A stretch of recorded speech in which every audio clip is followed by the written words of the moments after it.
இன்னும் யாராவது வர வேண்டியிருக்கா?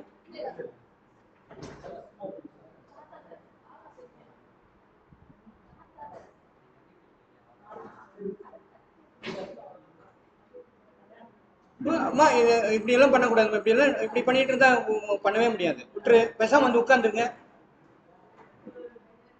உட்காந்துருங்க.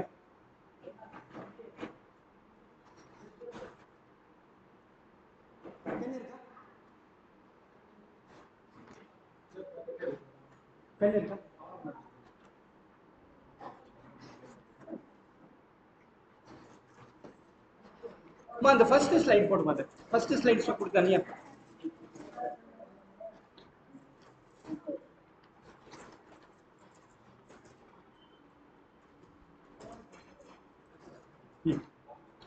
அந்த இது ப்ளூ. ஐயோ தெரியலையே அது. அதான் ப்ளூ போயிடுச்சு. அதான் அதான் தெரியலையே. தெரியல. தெரியுதா? ரைட். அது போதும் அது போதும் அது போதும் அது போதும் அது போதும். உட்காரமா, உட்காருங்க.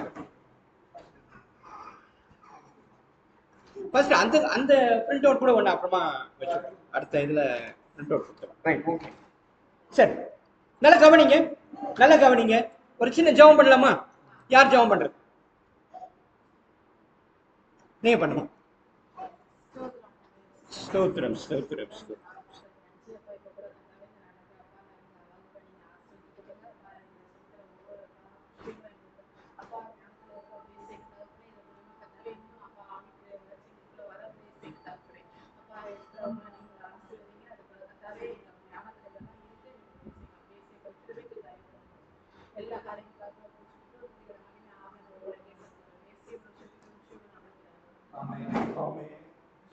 Very good, very good, very good, very good.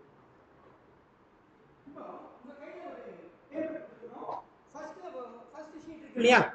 First ஷீட்ல first box இருக்கு பாரு, ஃபர்ஸ்ட் பாக்ஸ். அதுல வந்து இன்னைக்கு டேட்டை போடுங்க. டேட்டு.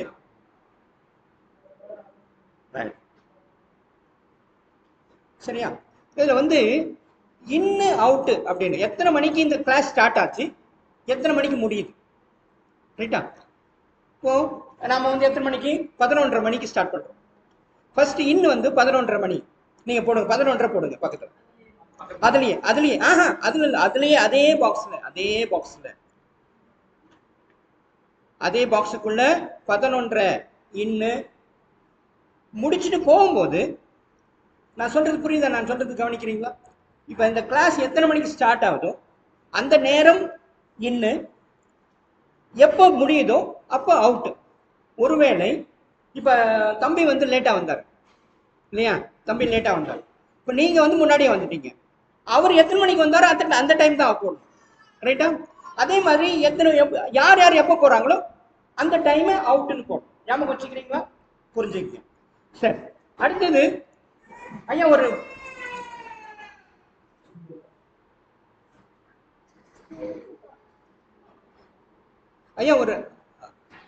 ஒரு ஒரு ஒரு ரெஜிஸ்டர் நேம் ரெஜிஸ்டர். இவங்க பேர் எழுதி அந்த பேர்ல இந்த டேட் இன்னிலிருந்து போட்டுருங்க. டேட் அதுல 3 காலம். ஒரு காலம் வந்து இன்னு, டைம் எத்தனை மணிக்கு ஸ்டார்ட் ஆச்சு நீங்க போடுறது.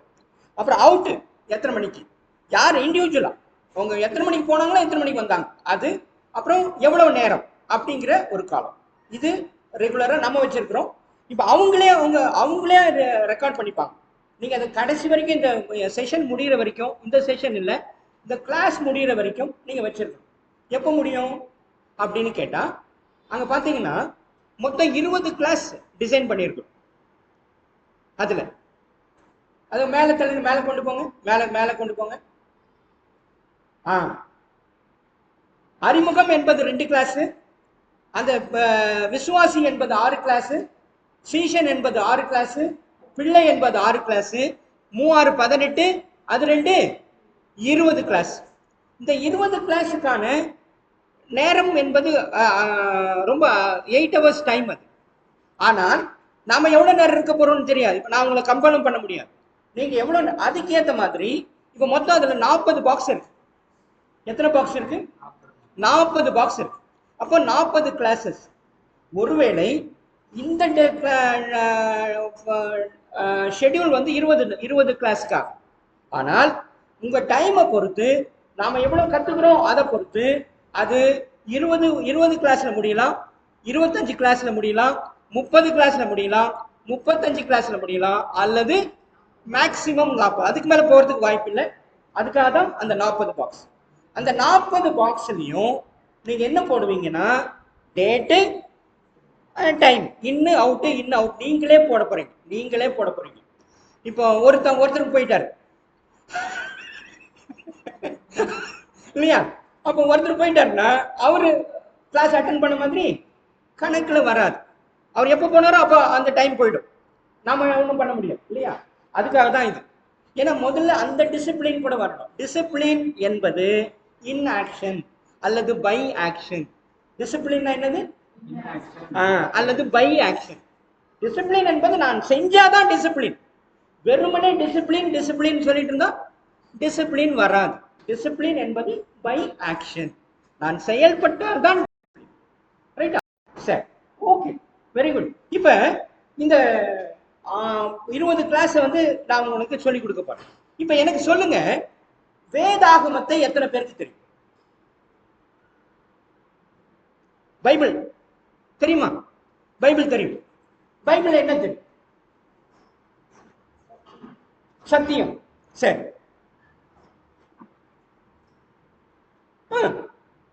ஒன்னும் சொல்ல மாட்டேன். நீ இப்படி இருந்தாக்கா கஷ்டம். ரொம்ப ஃப்ரீயா ஸ்லோவா பேச வேண்டும். இப்ப நீங்க பேசக்கூடியவங்க தானே, வீட்டுல எல்லாம் ஃப்ரெண்ட்ஸோட பேசக்கூடியவங்க. இங்க ரொம்ப தாராளமா பேசலாம். எந்த தவறும் கிடையவே கிடையாது. உங்க மனசுல இருக்கிறத நீங்க தோணலாம், உங்களுக்கு தெரிஞ்சதை சொல்லலாம். எதுவுமே தப்பு கிடையாது.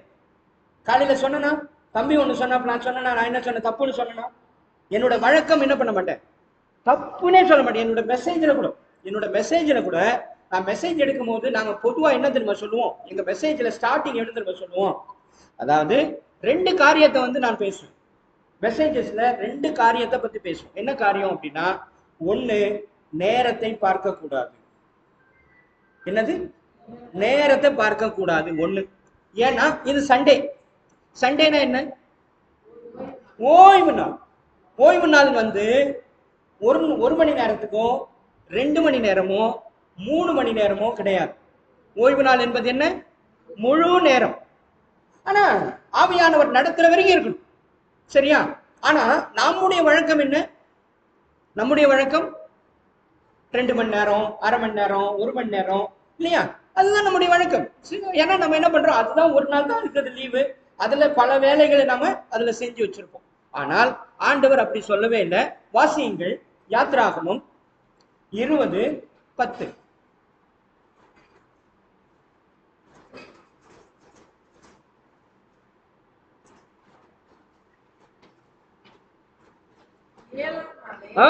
ஏழாம் நாளோ நீயானாலும் உன் குமாரனானாலும் உன் குமாரத்தி ஆனாலும் உன் வேலைக்காரனானாலும் உன் வேலைக்காரியானாலும் உன் மிருக ஜீவன்களானாலும் உன் வாசலில் இருக்கிற அந்நியனானாலும் யாதொரு வேலையும் செய்ய வேண்டாம். ரைட்டா? புரியுதா? அப்போ சரி, அது நம்ம கத்துக்க போறோம். இப்ப சிலதெல்லாம் வந்து தெரியாம செய்கிற காரியங்கள், தெரியாம செஞ்சிட்டு இருக்கோம். அதனால என்னுடைய செய்தியில நான் என்ன தரவா சொல்லுவேன், 2 காரியத்தை வந்து பேசுவேன். அதுல என்னன்னா, நேரம் பார்க்க கூடாது அப்படிங்கிறது. 2வது, நாங்க வந்து எல்லாத்தையுமே இன்டராக்டிவ் செஷனா தான் நடத்துவோம். என்ன பண்ணுவோம்? இன்டராக்டிவ் செஷன்னாக்கா பேச வச்சு தான் நடத்துவோம். இப்ப நான் கேள்வி கேட்பேன், நீங்க என்ன பண்ணணும்? பதில் சொல்லணும். ரைட்டா? ஆனா நிறைய பேர் பதில் சொல்ல மாட்டாங்க. ஏன் சொல்ல மாட்டாங்க சொல்லுங்க பார்க்கலாம். பயப்படுவாங்க. எதுக்கு பயப்படுவாங்க? தப்பாயிடுமோன்னு பயப்படும், இல்லையா? தப்பாயிடும். அதுக்கு நாங்க என்ன தெரியுமா சொல்றோம்? நாங்க ஒரு விஷயத்த சொல்றோம். என்ன விஷயம் சொல்றோம்னா, நீங்க எதை சொன்னாலும் தப்புன்னே சொல்ல மாட்டோம். ரைட்டா? புரியுதா? இது வரைக்கும் என்ன புரிஞ்சது? ஆமா, எதை நீங்க எவ்வளவு நல்லா பாருங்க. இப்ப இந்த டைம்ல இருந்தே பாருங்க, என் வாயில என்ன வராது? தப்பு, இது நீ தப்பா சொல்லிட்ட அப்படின்னு நான் சொல்ல மாட்டேன். நீங்க எதுக்கு பயப்படுறீங்க? தப்பாயிடுமோன்னு தான் பயப்படுறீங்க. நாங்க என்ன பண்ண மாட்டோம், தப்புன்னே சொல்ல மாட்டோம். ரைட்டு, அதுக்கு பதிலாக என்ன சொல்லுவோம், ரைட்டு ரைட்டு ரைட்டுன்னு தான் சொல்லுவோம். ஆனால் செய்தியை கவனிச்சீங்கன்னாக்கா நீங்க அந்த கேள்விக்கான பதில் செய்தியில வந்துடும். ரைட்டா? இதுதான் எங்களுடைய வழக்கம். நல்லா புரிஞ்சுக்கணும், நல்லா புரிஞ்சுக்கணும். இப்ப வேதத்தை பத்தி நான் உங்ககிட்ட கேட்டேன், பைபிள்னா என்ன, நீங்க என்ன புரிஞ்சு வச்சிருக்கீங்க? ஆண்டவருடைய வார்த்தை. Very good. சரி, அடுத்தது அடுத்தது நம்ம வாழ்க்கையில் எப்படி நடக்கணும்னு சொல்லியிருக்கு. அடுத்தது ரைட், வெரி குட், கரெக்ட், நல்ல விஷயம், நல்ல விஷயம். அப்புறம் வெரி குட், ஃபியூச்சர்ல நடக்க போறது தீர்க்க தரிசனமா, பின்னாடி நடக்க போறது முன்னாடி தெரியும். ரைட், அப்புறம் வெரி குட், வெரி குட். எது ஒண்ணு சத்தம் போட்டுனே இருக்குது. தயவு செஞ்சு போனை இது பண்ணிடுமா, போனை இது பண்ணிடு. இது சைலண்ட்ல போட்டு, சைலண்ட்ல சைலண்ட். ரைட்டா? சரி, கவனிமா, கவனி கவனி. சரி, வேற என்ன, சீக்கிரமா. ஒன்னும் சொல்ல மாட்டேன்றீங்களே, இவ்வளவுதான் தெரியும் இல்லையா? ஏசப்பா பிறந்த விஷயம் எல்லாம் இருக்குது. அப்புறமா செய்யக்கூடியவை செய்யக்கூடியது. வெரி குட், வெரி குட், ஞாபகம் வச்சிருக்கிறேன். Very good. அடுத்தது சீக்கிரம் சீக்கிரம், தீர்க்க தரிசனம். சரிம்மா, இன்னொரு வீடியோ, இன்னொரு கிளிப் போடுமா. அதுல இவரோட கிளிப் இருக்கு இல்லையா, நம்ம ஸ்டாலினோட போட்டோவோட ஒரு கிளிப் இருக்கு. அது போடுறதுக்கு முன்னாடி கவனிங்க, ஐயா ஒரு காரியத்தை சொன்னார். இல்லம்மா, மொத்தம் நிறைய ஆன் பண்ணுமா, 7 8 ஆன் பண்ணுமா.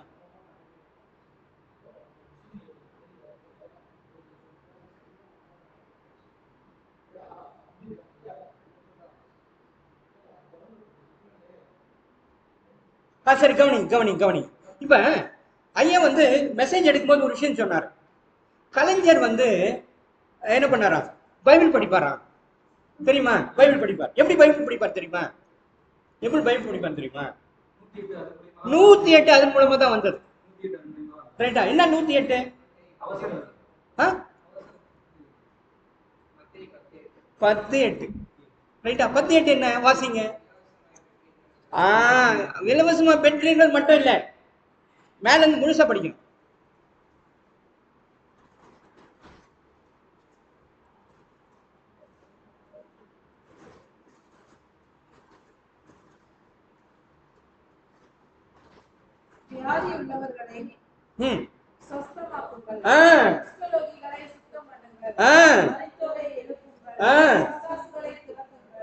பத்தியா? ஆமா, பத்தியா? அப்போ அதாவது அந்த வசனங்களை வந்து எப்படி பயன்படுத்துறார் பத்தியா? வாழ்க்கையோடு பயன்படுத்துறார். அப்போ வசனம் வந்து அவர் வந்து வெறுமனே படிச்சவரா, பைபிளை வெறுமனே படிச்சவரா? ஆழ்ந்து படிச்சவர்னு அர்த்தம். ரைட்டா? ஆழமா படிச்சிருக்கிறாரு, தெரிஞ்சிருக்கிறது அப்படின்னு தான் அர்த்தம். ரைட்டா? சரி, நல்லா கவனிங்க.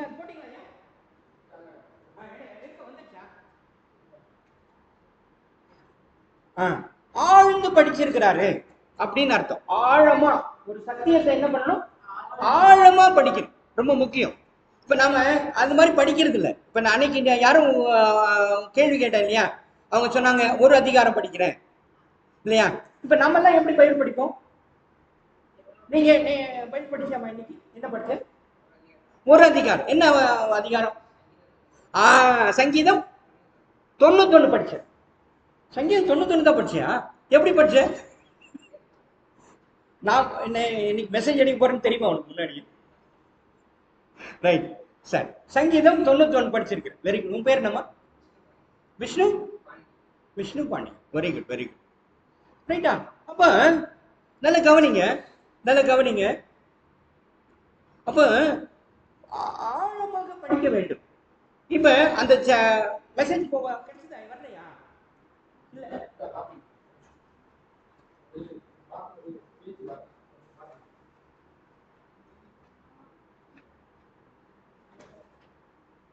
நம்ம முதலமைச்சர் அவர்கள் என்ன பண்ணாரு, சமீபத்துல ஒரு அனௌன்ஸ்மெண்ட் கொடுத்தாங்க.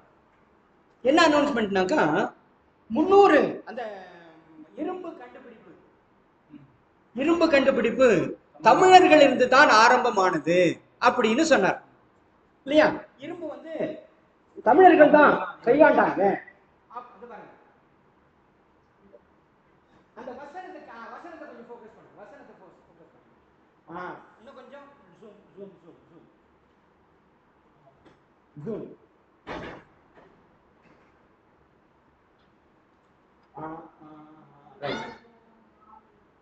ஆதியாகமம் 4:22 வாசி. அங்க பாருங்க.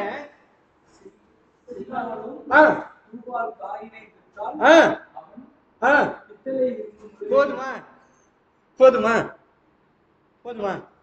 அப்போ ஆண்டவர் என்ன பண்றாரு, வசனம் என்பது சாதாரணமானது அல்ல, வாழ்க்கையோடு தொடர்புடையது.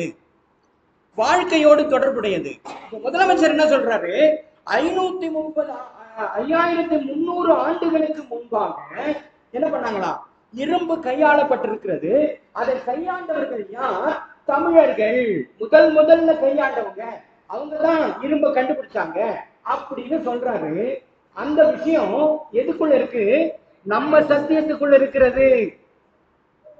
இப்போ அப்படிதான் நம்ம வசனத்தை வாசிக்கணும். ரைட்டா? சரித்திர பூர்வமானது நம்முடைய வசனங்கள். சரித்திரம், இதுக்குள்ள என்ன இருக்கு? சரித்திரம் இருக்கிறது, சயின்ஸ் இருக்கிறது. சயின்ஸ், ரைட்டா? இப்ப உலகம் உருண்டை இல்லையா? உலகம் உருண்டை தானே. இந்த உருண்டை வேதாகமத்தை எழுதின காலத்திலேயே எழுதப்பட்டு இருக்கிறது, உருண்டை என்பது. சரி, அது மாத்திரம் இல்ல, இந்த பூமியானது என்ன பண்ணுதான், எந்த இதுலயும் நிக்காம அந்தரத்துல தொங்கி கொண்டிருக்கிறது. இது எதுல இருக்கு? பைபிள்ல இருக்கு. இப்படி பல்வேறு காரியங்களை சயின்ஸ் சம்பந்தமாக எல்லா விஷயத்தையும் எங்க இருக்குது? வேதாகமத்துல இருக்கிறது. அப்ப நாம என்ன பண்ணணும்? பைபிள எப்படி படிச்சுக்கணும்? தேடி ஆழமாக வாசிக்க பழக வேண்டும். ஆழமாக வாசிச்சு பழகதான் நம்மளால என்ன பண்ண முடியும்? வசனத்தை பண்ணும். அப்போ வந்து நான் வந்து ஒரு அதிகாரம் தான் வாசிக்கிறேன், எனக்கு வசனத்துல இந்த இது இருக்கு தெரியுமா, கேலண்டர்ல ஒரு வசனம் இருக்கும். நாம வெளியில போகும்போது என்ன பண்ணுவோம்? அவசரமா அந்த ஒரு வசனத்தை வாசிச்சுட்டு நம்ம போயிடும் இல்லையா? ஜெபம் பண்றது எப்படி பண்ணுவோம்? ஸ்தோத்திரம் ஆண்டவரே, காப்பாத்து, முடிஞ்சிச்சு. ஜெபம் பண்ணிட்டோம், வசனத்தை வாசிட்டோம். ஆனால் ஆழமாக நாம் வந்து வசனத்தை எப்படி வாசிக்கணும்னா ஆழமாக வாசிக்க வேண்டும். அப்ப ஆழமாக வாசிச்சாதான் வசனம் என்ன பண்ணும்? நமக்கு வெளிப்படுத்தும், உணர்த்தும். ரைட்டா? இப்ப இன்னொரு இது போடுங்கயா ஐயா, இன்னொன்னு இருக்கு பாருங்க, கிபி கிமு.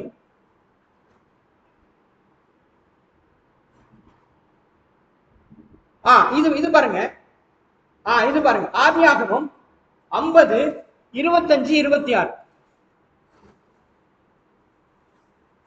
ஆதியாகமம் 50, 25, 26 வாசி.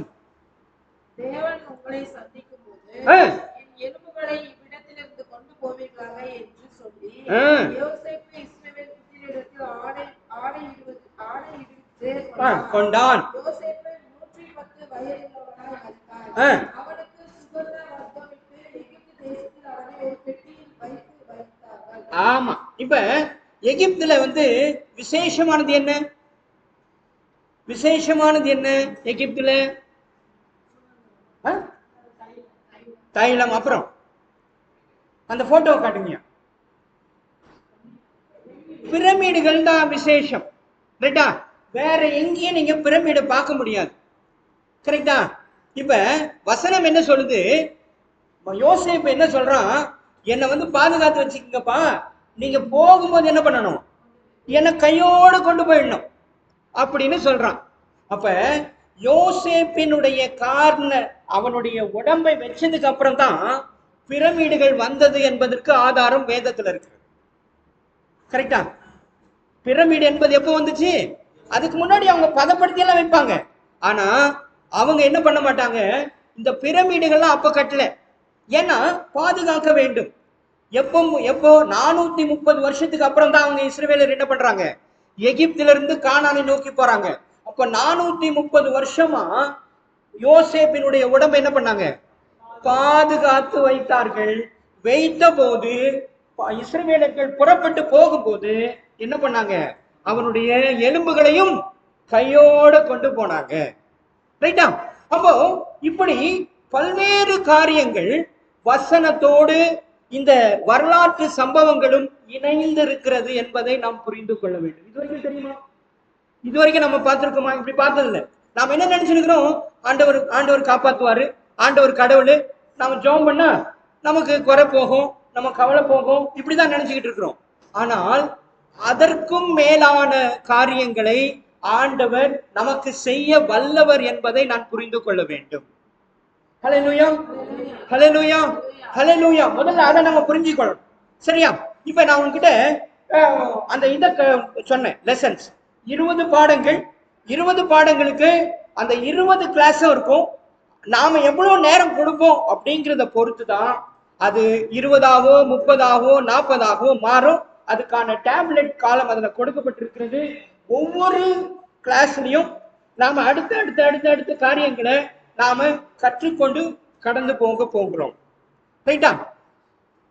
சரி, அடுத்தது நல்ல கவனிங்க. இன்னொரு விஷயம், அந்த டேங்க கொடுங்க.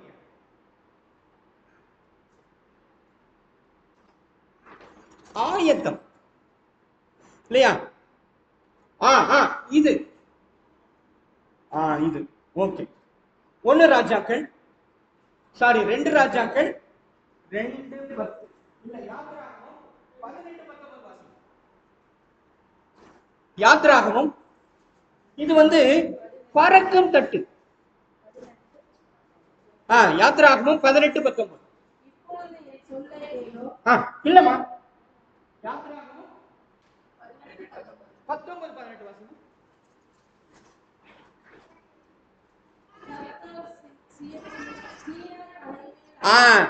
நல்ல பொறுமையா வாசிக்கணும். அது முழுவதும் புகைக்காடாய் இருந்தது. அந்த புகை சூளையின் புகையை போல எழும்பிட்டு மலை முழுவதும் மிகவும் பரவியிருந்தது. ஆமா, இப்ப இந்த பறக்கும் தட்டு காரியத்தை நம்ம பார்க்கிறோம். இந்த பறக்கும் தட்டு பத்தி நிறைய பேர் நிறைய விதமா பேசுறாங்க. இதுக்கு ஷேப் இப்படிதான் இருக்கு, அவங்க ஏலியன்ஸை பார்த்தோம், அதை பார்த்தோம், இதை பார்த்தோம், அப்படி இப்படின்னு என்னென்னமோ சொல்றாங்க. ஆனா எதுக்குமே என்ன கிடையாது? தீர்க்கமான காரியங்களே கிடையாது. ஆனால் இதற்கான ஏராளமான சான்றுகள் வேதத்துல இருக்கிறது. வேதத்துல இப்ப வாசிங்க இல்லையா? அந்த மறுபடியும் 19:18 வாசிங்க மறுபடியும். யாத்ராகமம். சீனாய் மலையின் மேல் அக்கினியில் இறங்கினாராம். அது முழுவதும் புகைக்காடா இருந்தது. அந்த புகை ஆமா, போதுமா? அப்ப இதற்கான ஆதாரங்கள் ஏராளமாக வேதத்துல இருக்கிறது, ஏராளமாக. இப்ப ஏசாமி பறக்க போறாருன்னு யார் சொன்னா? தேவதூதன் இல்லையா? காபிரியல் தூதன் யாரோட பேசுறான்? மரியாளோட கூட பேசுறான். அவன் எந்த கிரகத்துல இருந்து வந்தான்னு தெரியுமா யாருக்காவது? யாருக்குமே தெரியாது. ஆனா இன்னைக்கு எல்லாரும் என்ன சொல்லிருக்கிறாங்க? ஏலியன்ஸ் எங்கிட்ட வராங்க போறாங்க, தெரியல கொல்ல அப்படின்னு சொல்லிட்டு இருக்கிறாங்க. ஆனால் இதற்கான ஆதாரம் எங்க இருக்கிறது? நம்முடைய வேதாகமத்துல இருக்கிறது.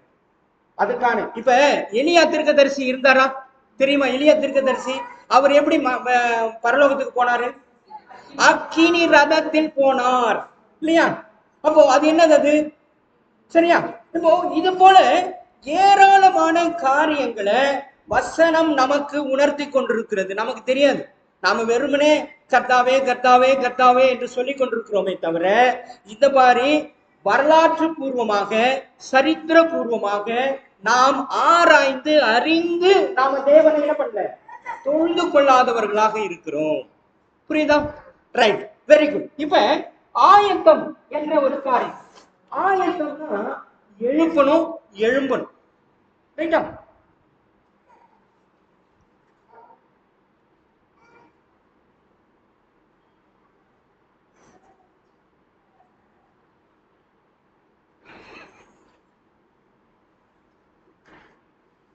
ஃபர்ஸ்ட் அறிமுகம். இல்லையா? எப்படி நம்ம வந்து அந்த இது படிச்சீங்களா நீங்க மொத்தத்தையும்? அது படிச்சீங்களா கொஞ்சம்? யாராவது ஒருத்தர் படிக்க பார்க்கலாம். அந்த முதல் ஒரே ஒரு பக்கத்தை மட்டும். ஆண்டவராகிய இயேசு கிறிஸ்து ஆ, வணக்கம். ஆண்டவராகிய இயேசு கிறிஸ்து ஆ, வணக்கம். ம், பாருங்கள், நமது கோடி பைபிள் எனப்படும் ஆ, பரிசுத்த வேதாகமம் ஆ, சொல்வதை ஆ, செவி கொடுப்போம். ஆ, தேவகுமாரனும் ஆ, ஆ, ஆ, ஆ. ஆமா. எது பிரதான நோக்கம்? வேதாகமத்தினுடைய பிரதான நோக்கம் என்ன தெரியுமா? பரிசுத்த. இப்ப வேதாகமத்தினுடைய முக்கிய நோக்கமே இயேசு கிறிஸ்துவை நமக்கு அறிமுகப்படுத்துவது. வேற எதுவுமே நோக்கம் கிடையாது. பரிசுத்த வேதாகமத்தினுடைய நோக்கம் என்ன? ஆண்டவராக இயேசு கிறிஸ்துவை நமக்கு அறிமுகப்படுத்துறது. அதனாலதான் அவருடைய வரலாறை வரிசையா சொல்லிட்டு வர்றாரு. எங்க இருந்து ஆரம்பிக்குது? உலகம் தோற்றத்துல இருந்து ஆரம்பிக்குது அவருடைய வரலாறு, இல்லையா? அவருடைய வரலாறு எங்க இருந்து ஆரம்பிக்குது? அவருடைய தோற்றத்திலிருந்து ஆரம்பிக்கிறது. தோற்றத்திலிருந்து ஆரம்பித்து அதுக்கப்புறம் அவர் பூமிக்கு வந்து பூமியில மனுஷனாக வாழ்ந்து, இல்லையா, மரித்து உயிர் தடைந்து அவர் எங்க போறாரு? பரலோகத்துக்கு போறார். அதற்கு பிறகு என்ன சொல்லப்பட்டிருக்கு அப்படின்னா, அதற்கு பிறகு என்ன சொல்லப்பட்டிருக்கு அப்படின்னா, நித்திய ஜீவனை குறித்து பேசுகிறது. ரைட்டா? அப்போ ஆதியாகமத்திலிருந்து வெளிப்படுத்தல் வரைக்கும் இவ்வளவு காரியங்கள் அதுல கொடுக்கப்பட்டிருக்கிறது. இவ்வளவு காரியம் அதுக்குள்ள இருக்கு. அப்போ இதை அனைத்தையும் நாம என்ன பண்ணணும்? கவனமாக பார்த்து தெரிந்து அறிந்து வளர வேண்டும். நான் என்ன பண்ணிட்டு இருக்கிறேன்? மேலோட்டமாக பார்க்கிற ஒரு பாவனை எனக்குள்ள இருக்கிறது. நான் வந்து வசனத்தை எப்படி பார்க்கிறேன்? மேலோட்டமா பார்க்கிறேன். மேலோட்டமா பார்க்கறதுக்கு நம்ம வசனம் நாம எல்லாரும் சொல்லுவாங்க. ஆனால் நம்முடைய வார்த்தைகள், நம்முடைய காரியத்தில், நம்முடைய கரங்கள்ல கொடுக்கப்பட்டிருக்கிற வேதம் என்பது ஆழமாக பார்க்கக்கூடியது. நான் சொன்ன இவ்வளவு உதாரணம் நிறைய இருக்கு, நிறைய உதாரணங்கள் இருக்கிறது. ஆனா ஒரு சிலது உங்களுக்கு எக்ஸாம்பிளா காட்டும். இப்ப பிரமிட் எப்படி வந்தது, ரைட்டா? அடுத்தது என்ன பண்ணோம்? பறக்கும் தட்டுனா என்ன, அது ஒரு சின்ன ஒரு குறிப்பு கொடுத்தோம். அப்புறம் இன்னும் பல்வேறு காரியங்கள். இப்ப இரும்பு பத்தி என்ன பண்றாரு ஆண்டவர் வசனத்துக்குள்ள சொல்லி வச்சிருக்கிறார்.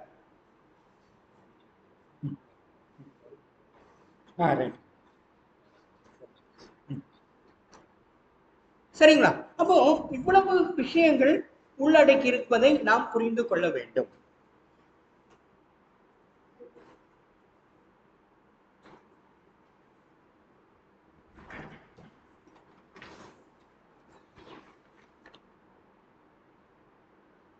சரி, இன்னைக்கு நாம வந்து என்ன பண்ண போறோம்? அடுத்த கிளாஸ்ல இன்னும் தெளிவா, இன்னும் விவரமா, இன்னும் கொஞ்சம் கான்சென்ட்ரேட் பண்ணி நிறைய காரியங்களை குறித்து நாம என்ன பண்ணலாம், பேசி நாம தெரிந்து கொள்ள போறோம். ரைட்டா? இப்ப இதுவரைக்கும் சொன்ன விஷயத்துல உங்களுக்குள்ள சந்தேகங்களை மட்டும் கேட்டுட்டு நம்ம முடிச்சிடலாம். உங்களுக்கு ஏதாவது சந்தேகம், இப்ப நான் சொன்ன விஷயத்துல ஏதாவது டவுட்ஸ், எனக்கு விளங்கல, நீங்க இந்த கட்டத்தை பத்தி சொன்னீங்க, அது எனக்கு புரியல, அந்த மாதிரி ஏதாவது இருக்கா? அந்த லெசன் எப்படி இருக்கும் அப்படின்றத பத்தி ஏதாவது டவுட்ஸ் இருந்தா அதை நீங்க கேளுங்க. அதுக்கான விளக்கங்களை மட்டும் கொடுத்துட்டு நம்ம அடுத்த கிளாஸ்ல வந்து நம்ம என்ன பண்ணலாம், இது குறித்து நம்ம விளக்கமா பேசலாம். சொல்லுங்க. எதுவும் டவுட் இல்லை? எதுவும் இல்லை?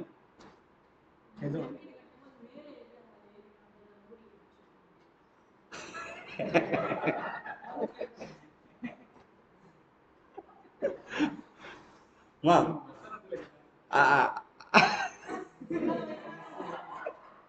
இல்ல இல்ல, okay, very good very good very good.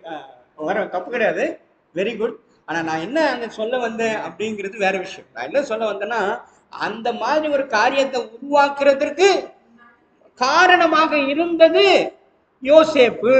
யோசேப்பினுடைய மரணம்.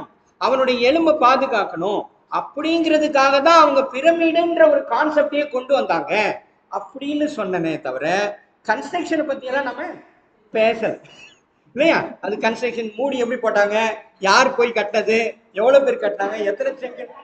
ரைட் ரைட் ரைட், ஒன்றும் தப்பு கிடையாதுமா. நான் தான் சொல்றேன், நான் யாரு தைரியமா கேட்கலாம். தம்பிக்காக கை தட்டுங்க. இந்த மாதிரி தான் கேட்கணும். இப்படிதான் ஆரம்பிக்கும். அது தவறே கிடையாது. என்ன வேணாலும் கேட்கலாம். சில விஷயங்களும் தெரியாம கூட நம்ம கேட்கலாம், தவறே கிடையாது. அதை தாராளமா அதுக்கு பதில் நம்ம வந்து தெரிஞ்சு கொள்றது தான் முக்கியம் இல்லையா? கேள்வி கேட்டா தான் பதில் கிடைக்கும். கேள்வி கேட்காம எல்லாம் தெரியும் தெரியும்னாக்கா என்ன பண்ண முடியாது, தெரியாது. கேள்வி கேட்கணும், ரைட்டா? அதனால அதுல வந்து தவறே கிடையாது. ஆனா சரியான காரியங்களை கேட்டு புரிஞ்சு கொள்ற பழக்கம் வைங்க, ரொம்ப முக்கியம்.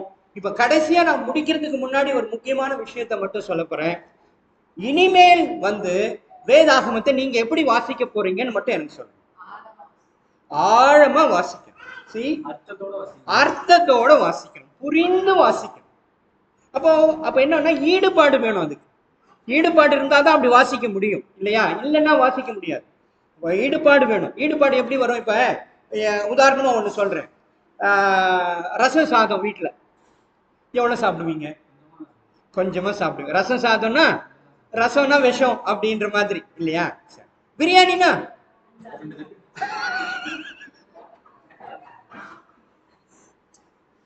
ரசம் சாதம்னா கொஞ்சம் தான் சாப்பிடுவீங்க, பிரியாணினா நிறைய சாப்பிடும் இல்லையா? அது இயல்பு.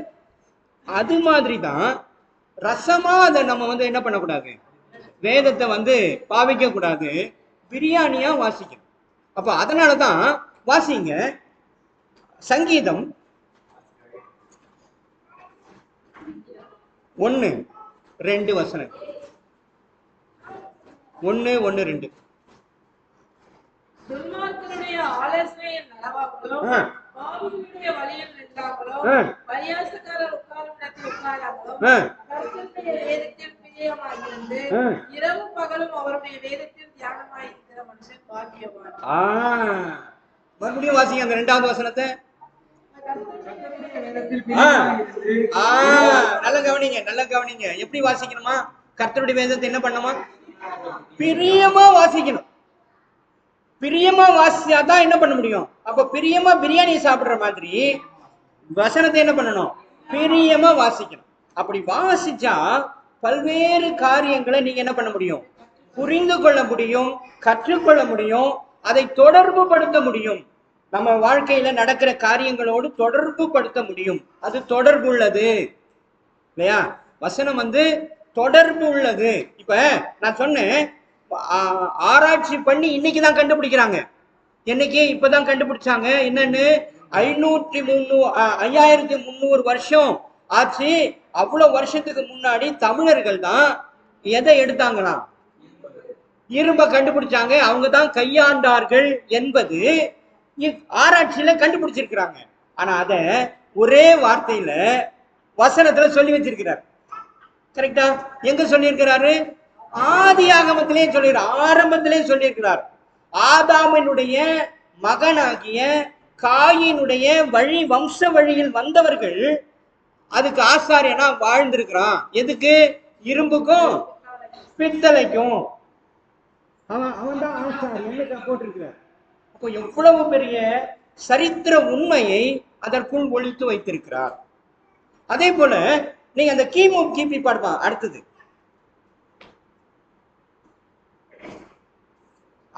ஃபர்ஸ்ட் ஒன்று. அடுத்தது அந்த மஞ்சா. ஜூம் பண்ணு. அதான் அதான்.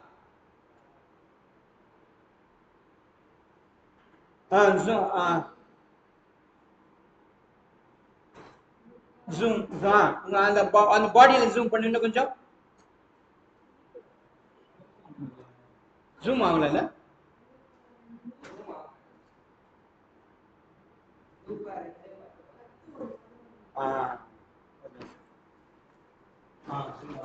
ஜூம் ஆகுது இல்லையா? மேல கொஞ்சம் மேல போமா, கொஞ்சம் மேல தூக்க.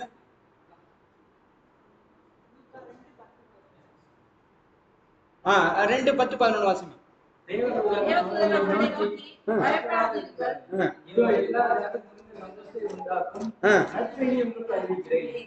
அப்படின்னு சொல்றாரு இல்லையா?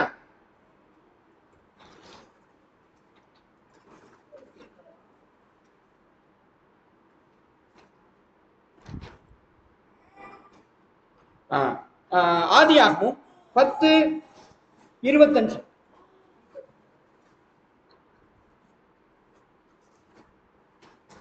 கேபேருக்கு 2 குமாரர் பிறந்தார்கள். ஆ. ஒருவருக்கு ம். பேலேகு என்ற பேலேகு பெயர் பெயர், ஏன்? ஏனெனில் அவனுடைய நாட்களில் பூமி பகுக்கப்பட்டது. பகுக்கப்பட்டதுன்னா என்ன அர்த்தம் தெரியுமா? பகுக்கப்பட்டதுன்னா என்ன அர்த்தம்? பிரிக்கப்பட்டது. பிரிக்கப்பட்டது. அப்படின்னா என்ன அர்த்தம்? பங்கு பிரிச்சாங்களா? பங்கு பிரியல, கண்டங்கள் பிரிந்தது இல்லையா? கண்டங்கள் பிரிந்தது யாரோட காலத்துல? பைபிள் எழுதி வச்சிருக்குது. ரைட்டா? அப்புறம் இயேசு கிறிஸ்து இப்ப கிமு கிபின்னு சொல்றான் இல்லையா? என்னன்னு சொல்றோம் கிமு கிபினா? சரித்திரத்தை ரெண்டாதான் பிரிக்கிறாங்க. சரித்திரத்தை என்ன பண்றாங்க? ரெண்டா பிரிக்கிறாங்க. அந்த எப்படின்னா, ஆண்டவரை மையப்படுத்திட்டு கிறிஸ்துவுக்கு முன்னாடி நடந்ததெல்லாம் கிறிஸ்துவுக்கு முன் நடந்தது, கிறிஸ்துவுக்கு பின்னாக நடந்ததெல்லாம் கிறிஸ்துவுக்கு பின்னாக நடந்தது, கிறிஸ்துவை மையப்படுத்தி நடந்து கொண்டிருக்கு. சரித்திரமும் யாரை கொண்டு நடக்குது? ஆண்டவரை வைத்துதான் நடக்கிறது. புரிந்து கொள்ள வேண்டும். அப்போ எப்பேற்பட்ட தெய்வத்தை நாம் வணங்கி கொண்டிருக்கிறோம் என்கிறத ஒரு உண்மையை புரிஞ்சு கொள்ளணும். உலகமே அப்படிதான் சொல்றோம். இப்ப ஸ்டாலின் அவர்கள் யாரு? கடவுள் இல்லை என்ற கோட்பாட்டில் இருக்கிறவர். அவரே அந்த நிகழ்ச்சியில் என்ன சொல்றாருன்னா, கிறிஸ்துவுக்கு முன் கிறிஸ்துவுக்கு பின் உபயோகப்படுத்தியிருப்பார்.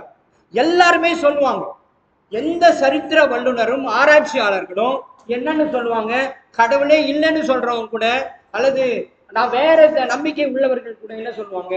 கிறிஸ்துவுக்கு முன் கிறிஸ்துவுக்கு பின் அப்படிதான் சரித்திரத்தை பிரிப்பாங்களே தவிர வேற யாரையும் கொண்டு சரித்திரமே பிரிக்கப்படாது. அப்போ இவ்வளவு உண்மைகள் புதைந்த கர்த்தரை நாம் தொழுது கொண்டிருக்கிறோம் என்பதை நாம் புரிந்து கொள்ள வேண்டும். அப்போ அந்த ஆண்டவரை குறித்து தான் நம்முடைய வேதாகமும் அவரை வெளிப்படுத்துவதற்காக தான் நமக்கு என்ன பண்ணியிருக்குது? பைபிள் நமக்கு வந்து கையில கொடுக்கப்பட்டிருக்கு. யாரை அறிமுகப்படுத்துறதுக்கு? ஆண்டவராக இயேசு கிறிஸ்துவை அறிமுகப்படுத்துவதற்காகத்தான் நமக்கு கரங்களிலே வேதத்தை கொடுத்திருக்கிறாங்க. ரைட்டா? அப்போ அந்த ஆண்டவரை நாம் அறிந்து கொள்ள போகிறோம், தெரிந்து கொள்ள போகிறோம், ஆழமாக தெரிந்து கொள்ள போகிறோம் என்பது ரொம்ப ரொம்ப முக்கியம். ரைட்டா? அடுத்த முக்கியமான ஒரு விசேஷம் என்ன அப்படின்னா, இப்ப இந்த தெருவுக்கு என்ன பேரு? எனக்கு தெரியுமா? எனக்கு தெரியாது. அன்னைக்கு நாம் படிக்கும் போது பார்த்தா, என்னடா அந்த இயேசுநாதர் தெருவுன்னு போட்டு வச்சுக்கிறாங்க அப்படின்னு. நான் உடனே பாஸ்டர் கிட்ட கேட்டேன், என்னங்க இது இயேசுநாதர் தெருவுன்னு போட்டிருக்கிறாங்க எப்படி அப்படின்னு. அவர் என்னன்னாரு, எனக்கு கூட தெரியாதியா, எனக்கு அந்த இடத்த வாய்ப்பு கொடுத்துருக்குது ஆண்டவர் பாருங்க, ஆனா நகராட்சியில இந்த பெயர்ல தான் பதிவு செய்யப்பட்டிருக்கிறது இந்த தெரு பேரு அப்படின்னு சொன்னார். ரைட்டா? ரைட்டா? புரிந்து கொள்ளுங்கள். இப்ப நம்முடைய நோக்கம் என்ன தெரியுமா? நம்முடைய நோக்கம், இந்த நிகழ்ச்சியினுடைய நோக்கம் என்ன தெரியுமா? இந்த கிளாஸ் எல்லாம் முடியறதுக்கு முன்பாக இந்த தெரு முழுவதையும் ஆதாயப்படுத்த வேண்டியது நம்முடைய கடமை. ரைட்டா? அப்போ அதை செய்யறது தான் இதனுடைய நோக்கமே. இந்த பர்பஸே அதுதான். எனக்கே தெரியாது, நான் திடீர்னு பாக்குறேன், பார்த்தா இயேசுநாதர் தெரு. என்னடா அது இயேசுநாதர் தெருவுன்னு இப்படி ஒரு தெரு இருக்கா அப்படின்னு நானே ஆச்சரியப்பட்ட ஒரு விஷயம். அப்ப ஃபர்ஸ்ட் நம்முடைய தெருவை நாம் ஆதாயப்படுத்த வேண்டும். அப்போ ஆதாயப்படுத்துவதற்கான செயல்களில் செயல்பாடுகளில் நாம் ஈடுபட வேண்டும். அப்ப ஈடுபடணும் அப்படின்னா என்ன செய்யணும்னா, முதல்ல நான் ஆண்டவர் யாருன்னு முழுசா தெரியணும். ஆண்டவர் யார், அவர் எப்படிப்பட்டவர், அவருடைய வல்லமை என்ன அப்படிங்கிறத நான் முழுசா புரிந்து கொண்டால்தான் நான் என்ன பண்ண முடியும்?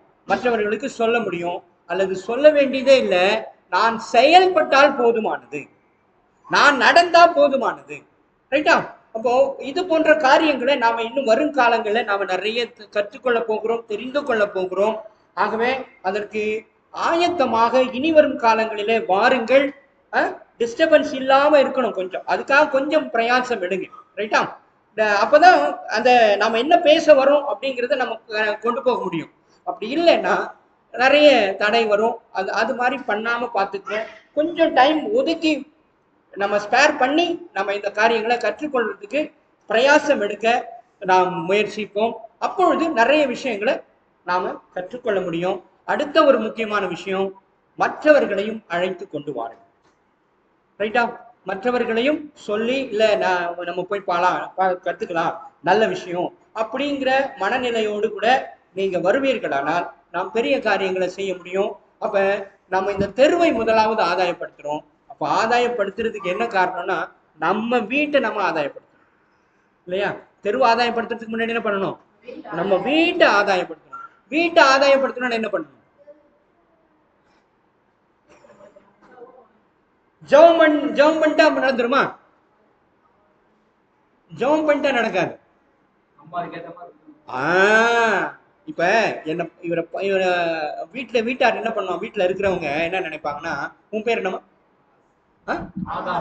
ஆகாஷ். ஆகாஷா? ஆகாஷ பார்த்த உடனே வித்தியாசமா இருக்கிறான் பார்ப்பாங்க, இவன் வித்தியாசமா செயல்படுறான் அப்படின்னு சொல்லுவாங்களா? சொல்ல மாட்டாங்க. இப்பவே சொல்றாங்களா?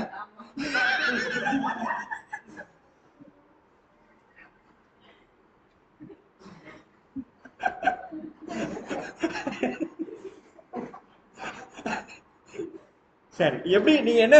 நான் பாசிட்டிவா எடுத்துக்கிறப்பா. Right, very good. அப்ப ஆகாஷ பார்த்த உடனே எல்லாரும் என்ன சொல்லணும்? பாரு இவன் எவ்வளவு எப்படி இருக்கிறான் பாரு, இவனை மாதிரி இருக்கணும், இவனை மாதிரி மாறணும், இவனை பின்பற்றணும். அப்ப இவனுடைய செயல்கள் செய்கைகள் எல்லாவற்றையும் பார்த்து கற்றுக்கொள்ள வேண்டும். ரைட்டா? இப்ப அதுக்கு நிறைய விஷயம். ஒரு உதாரணத்துக்கு ஒரு விஷயத்தை சொல்றோம். உதாரணத்துக்காக இப்ப நம்ம வாகனங்களை ஓட்டுறோம் இல்லையா? வாகனம் வச்சிருக்கிறோமா? வச்சிருக்கோம். நம்ம என்ன பண்றோம்? ஒரு இடத்துல வண்டியை நிறுத்துறோம். எப்படி நிறுத்துவோம்? முதல்ல என்ன பண்ணணும் கத்துக்கணும் தெரியுமா? அப்படி இனிமே என்ன பண்ணக்கூடாது? என்ன பண்ணுது? எப்படி புரியல, என்ன சொல்றோம்? கேட்கல சரியா? Very good. ஏனோ தானோன்னு நம்ம என்ன பண்ணக்கூடாது? முதல்ல செய்ய வேண்டியது அதுதான். நான் காலையில வந்த உடனே காரை கொண்டு வந்து, ரைட்டா? எனக்கு ஒரு வார்த்தை, நான் தப்பா நினைச்சுக்காதீங்க, இதெல்லாம் இயல்பு. யார் இருந்தாங்கன்னு தெரியல பார்க்கிங் டைம்ல. சிராஜ் இருந்தாங்க. என்ன பண்ண, வாங்க வாங்க வாங்க வாங்கன்னு. எனக்கு டவுட், பின்னாடி வண்டி இருக்கு, என்னடா அது வாங்க வாங்கன்றான், வண்டி பின்னாடி இருக்கு அப்படின்னு. நான் வண்டியை நிறுத்திட்டு பார்த்தா கிட்ட கேப் கொஞ்சம் தான் இருக்கு. அவன் மறுபடியும் வர சொல்றான்.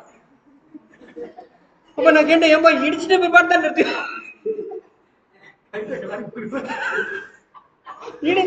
இடிச்ச பிற்பாடு தான் நிறுத்தணும்னு சொல்லுவியாப்பா, என்னப்பா இது அநியாயமா இருக்குது அப்படின்னு. அப்படி அப்போ இந்த பழக்கத்தை நாம என்ன பண்ணணும்? புரிந்து கொள்ள. வேடிக்கைக்காக தப்பா சொல்லல, புரிந்து கொள்ள வேண்டும். அப்ப இனிமே என்ன செய்யணும்? வாகனத்தை நிறுத்தும் போது நாம தான் ஸ்டெப் எடுக்கணும். எல்லாரும் அவங்க அப்படி பண்றாங்க, இவங்க, அதெல்லாம் பிரச்சனை இல்லை. நான் என்ன பண்றேன் அதுதான் முக்கியம். நான் என்ன பண்றேன்? அது ஆட்டோவா இருக்கலாம், காரா இருக்கலாம், பைக்கா இருக்கலாம், சைக்கிளா இருக்கலாம். அதை என்ன பண்ணணும்? ஒழுங்காக நிறுத்த வேண்டும். ஒழுங்கா நிறுத்தி அதை நம்ம எடுக்கிறதுக்கு பிரயாசம் எடுக்கணும். அப்போ இது மாதிரி சின்ன சின்ன விஷயங்கள்ல நாம முக்கியத்துவம் கொடுக்க கொடுக்க கொடுக்க என்ன பண்ணுவாங்கன்னா, மற்றவங்க பார்த்தா, ஏன்பா ஆகாஷ் பார்ப்பா இப்படி பார்ப்பா, என்ன ஒழுங்கா இருக்கிறான், ஆகாஷ் பார்ப்பா இப்படி பண்றான், ஆகாஷ் பார்ப்பா அப்படி இருக்கிறான்னு அது என்ன ஆகும்? மற்றவர்களுக்கு அப்படியே பரவ ஆரம்பிக்கும். அப்போ அவனை போல ஆகணும்னா நான் என்ன பண்ணணும்? அப்ப என்ன சொல்லணும்? அவன் சர்ச்சைக்கு போறான், நானும் சர்ச்சைக்கு போகணும். அவன் பைபிள் வாசிக்கிறான், நானும் பைபிள் வாசிக்கணும். அவன் ஜெபம் பண்றான், நானும் ஜெபம் பண்ண. அப்பதான் வரும். அப்போ அது எங்கிருந்து ஆரம்பிக்குது? என்னுடைய செயலில் ஆரம்பிக்கிறது. ரைட்டா? என்னுடைய செயலில் ஆரம்பிக்கிறது. ஆகவே இதை நீங்கள் கவனத்தில் கொண்டு செயல்படுவதற்கு முயற்சி எடுங்கள். கர்த்தர் உங்களை ஆசீர்வதித்து காப்பாராக. ஜெபம் பண்ணலாமா? தலைகளை தாழ்த்துவோம், கண்களை மூடுவோம், ஆண்டவரை நோக்கி பார்க்கலாம். ஹல்லேலூயா, ஹல்லேலூயா, ஹல்லேலூயா. கிருபையும் மகா ஐஸ்வர்யமுள்ள நல்ல ஆண்டவரே, இந்த நல்ல வேலைக்காக ஆண்டவரே நன்றி. ஆண்டவரே, இந்த நேரத்துல உம்முடைய பாதத்துல நாங்கள் வந்திருக்கிறோம், உம்மை மகிமைப்படுத்த வந்திருக்கிறோம். நீர் பெரியவர், நீர் வல்லவர், நீர் நல்லவர். ஆண்டவரே, எங்களை வழி நடத்துவீராக. இதோ ஆண்டவரே, இந்த பயிற்சி வகுப்பில முதல் நாளிலை ஆண்டவரே சுவாமி நாங்கள் முடிக்க கிருபை செய்ததற்காக ஸ்தோத்திரம். இனி வரும் காலங்களில இன்னும் நிறைய காரியங்களை நாங்கள் கற்றுக்கொள்ள போகிறோம். அப்படி கற்றுக்கொள்ளும் பொழுது ஆண்டவரே, நாங்கள் சிரத்தையோடு அதை கற்றுக்கொள்ளவும் அதை நாங்கள் அபியாசம் செய்யத்தக்கதாக கர்த்தர் எங்களை உருமாற்றம் செய்வீராக. தடைகள் யாவற்றையும் கர்த்தர் ஆசீர்வதிப்பீராக. கர்த்தர் எங்களோடு கூட பேசுவீராக, இடைப்படுவீராக, ஆவியானவர் பொறுப்பெடுத்துக் கொள்வீராக. இந்த இடத்தை திறந்து கொடுத்திருக்கிற போதகர் அவர்களுக்காக ஆண்டவரே நன்றி சொல்கிறோம். சபை மக்களுக்காக நன்றி சொல்கிறோம். இங்கு கூடியிருக்கிற ஒவ்வொருவரையும் உடைய பாதத்தில் வைக்கிறோம். ஆவியானவர் பொறுப்பெடுத்து நடத்தும் இயேசு கிறிஸ்துவின் மூலம் ஜெபம் எடுக்கிறோம் எங்கள் ஜீவனுள்ள நல்ல பிதாவே, ஆமென். என் ஆத்துமாவே கர்த்தரை ஸ்தோத்திரி, என் முழுவதுமே உடைய பரிசுத்த நாமத்தை ஸ்தோத்திரி. என் ஆத்துமாவே கர்த்தரை ஸ்தோத்திரி, கர்த்தர் செய்த சகல உபகாரங்களை மறவாதே.